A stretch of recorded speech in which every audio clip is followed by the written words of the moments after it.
मेरे प्यारे साथियों, इसके पहले हमने क्लास 32 नंबर क्लास लिया था। आज 33 क्लास है। 33 क्लास देखेंगे। आइए देखते हैं इसमें।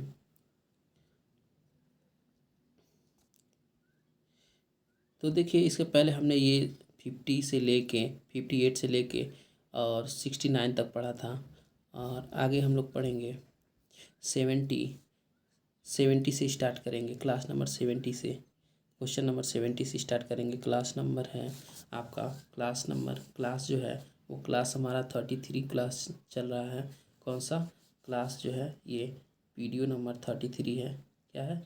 33 है।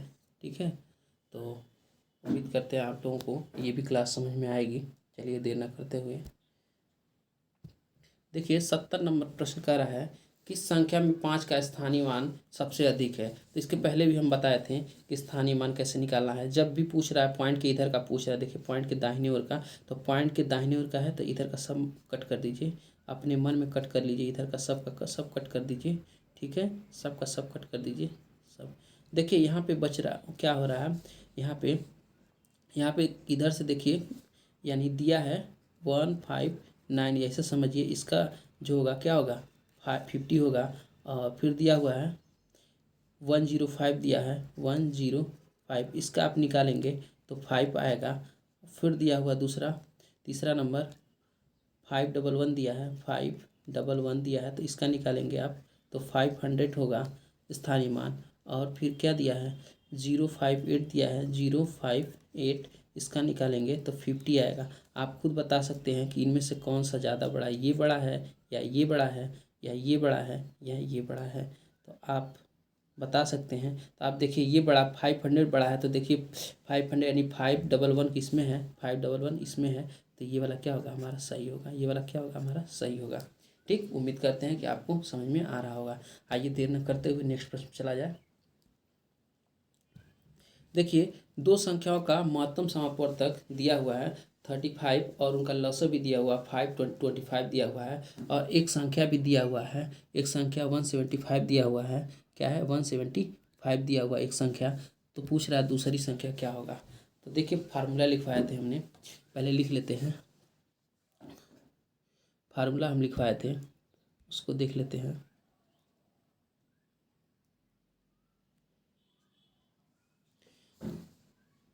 फार्मूला लिखवाए थे, पहली संख्या, पहले एलसीएम लिख लीजिए, एचसीएफ जो भी दिया लिख लीजिए, HCF दिया है वो भी लिख लीजिए। एचसीएफ कितना दिया हुआ, 35 दिया है, लिख लीजिए। एलसीएम दिया हुआ है 525 दिया हुआ, वो भी लिख लीजिए। और पहली संख्या दी हुई है वो भी लिख लीजिए। पहली संख्या दी हुई है, कितना दिया हुआ है, 175 दिया हुआ, वो भी लिख लीजिए। सेकंड निकालना है, दूसरी संख्या हमको निकालना है। तो देखिए फार्मूला होता है पहली संख्या गुणे दूसरी संख्या बराबर लस एलसीएम गुणे HCF। इस तरह से हमने बताया था आपको। तो देखिए पहली संख्या दिया हुआ है, यहाँ पे पहली संख्या कितना 175 दिया हुआ, रख दीजिए 175 गुणे दूसरी संख्या निकालना है बराबर एलसीएम दिया हुआ है 525 दिया हुआ है और HCF दिया हुआ है 35, लिख लीजिए ऐसे ही। ठीक, दूसरी संख्या ही रहने दीजिए और पहली संख्या को यहाँ पे लेके आइए 525 मल्टीप्लाई 35 और नीचे यहाँ पे ये आएगा 175 आ जाएगा। ठीक, इसे आप कट करेंगे, जब भी आप इसे कट करेंगे तो कितना आ जाएगा, देखिए ये कटेगा 25 से कटेगा ये 7 बार में। ठीक है, और 25 से ये कटेगा 25 दूना और 25 से करने 21 बार में। ठीक है, आगे एक बार और सॉल्व करते हैं इसको, यानी 21 मल्टीप्लाई 35 और यहाँ पे ये हो जाएगा आपका 7। तो 7 से ये भी कटता है कितने टाइम में, 5 टाइम में।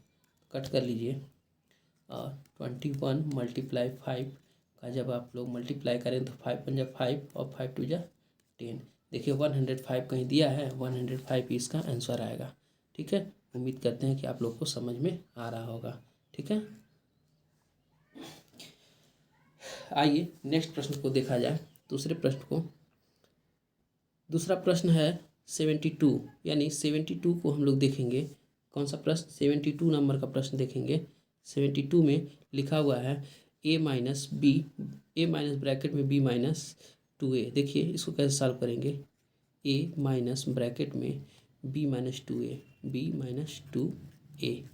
तो देखिए क्या होगा, a और जब ये माइनस प्रवेश करेगा तो सबको विपरीत कर देगा, तो माइनस बी हो जाएगा, और माइनस माइनस का मल्टीप्लाई होता है तो प्लस हो जाता है 2a।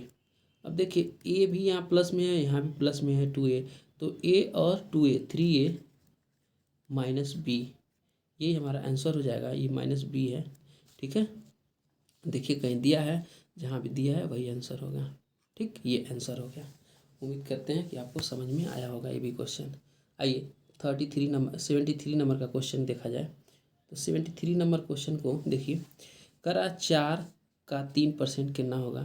तो देखिए माना 4 का 3%, 4 का करा 4 का 3% है।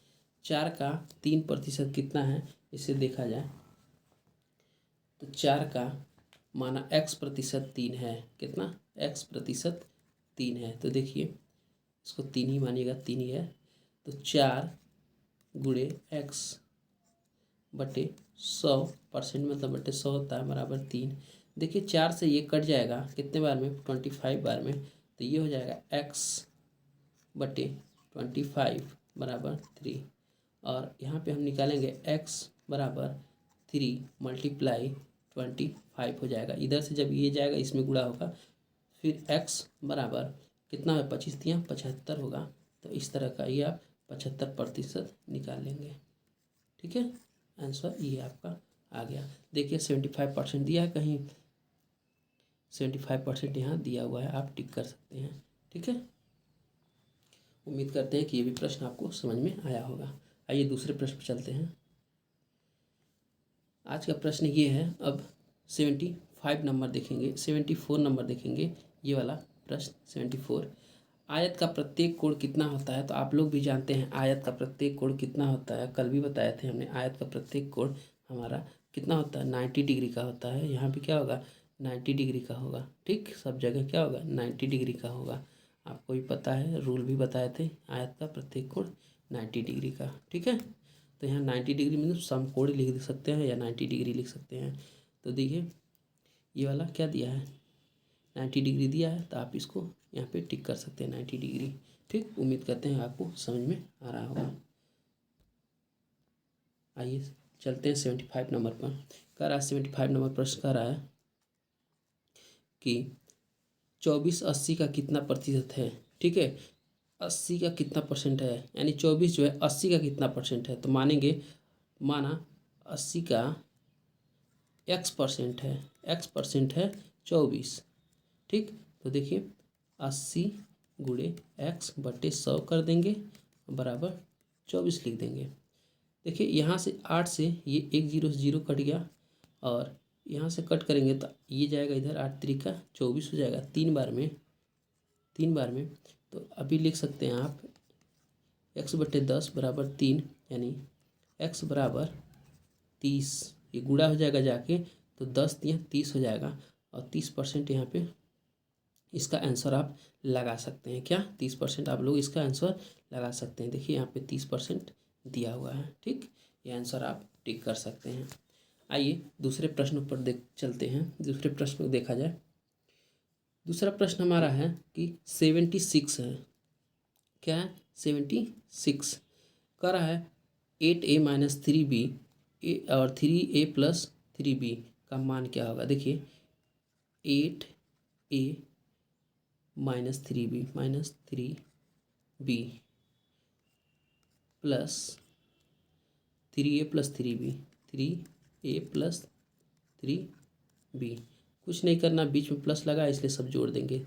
8a minus 3b plus 3a plus 3b।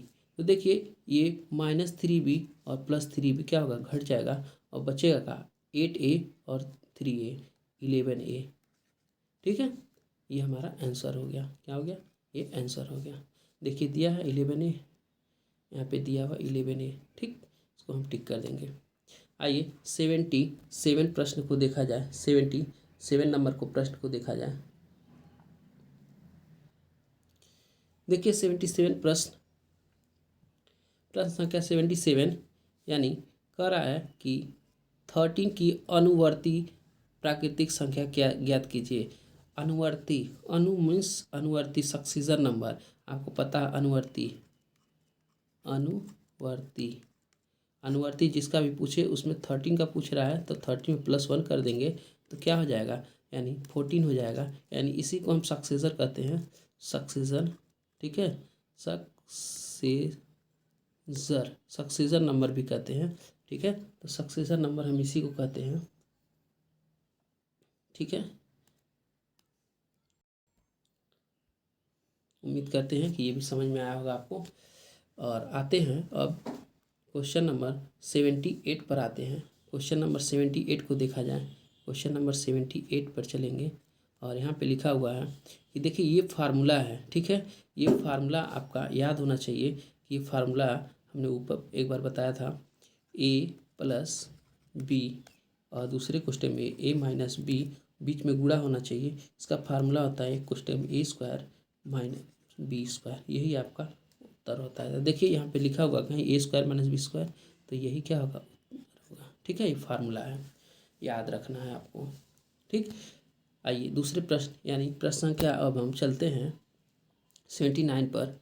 79 कह रहा है, प्रश्न संख्या 79 कह रहा है कि 25% को दशमलव में बदलिए। बहुत आसान है, आप लोग समझ सकते हैं कि 25% को दशमलव यानी 25% को हम लिख सकते हैं 25/100 और 25/2 जीरो है तो 2 अंक बाद दशमलव, दाहिने से 2 अंक इधर खिसक जाएंगे बाएं तरफ और इसको हम लिख देंगे 2.5। 2 जीरो है इसलिए 2 इधर खिसक के यहाँ आ गया दशमलव, वो हमने लिख दिया है। तो देखिए कहीं दिया है, यहाँ पे दिया है, ये वाला ब दिया है तो ब नंबर टिक कर देंगे। ठीक है, इस तरह से ये आंसर आ गया। आइए 80 नंबर देखा जाए। 80 नंबर प्रश्न को ऐसे सॉल्व करते हैं।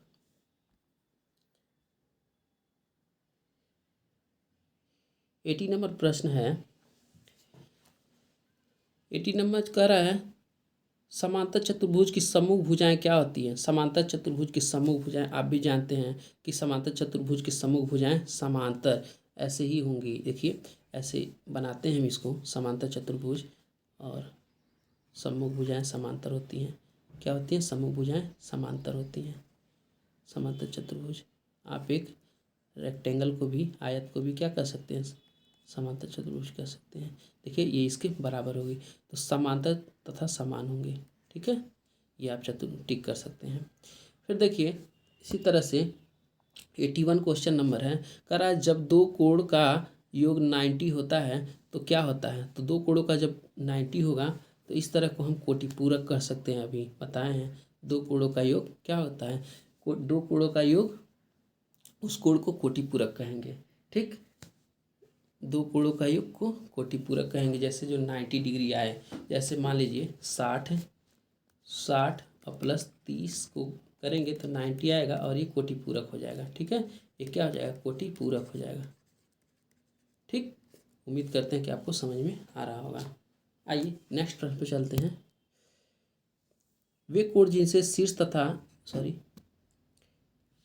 82 नंबर पे आएंगे हम, और कह रहा है वे कोण जिनमें शीर्ष तथा एक भुजा उभयनिष्ठ हों कहलाते हैं आसन्न कोण। ठीक है, ये याद रखने योग्य है। जिसमें शीर्ष तथा एक कोण क्या हो, आसन्न है। जिसमें शीर्ष तथा एक भुजा आसन्न हो उसे क्या कहते हैं, उभयनिष्ठ हो, उसे आसन्न कोण कहते हैं।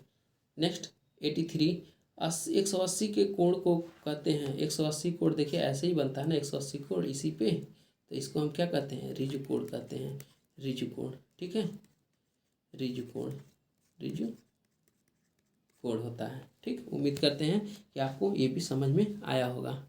ठीक, इस क्लास को यहीं पे रोकते हैं। तब तक के लिए जय हिंद, जय भारत।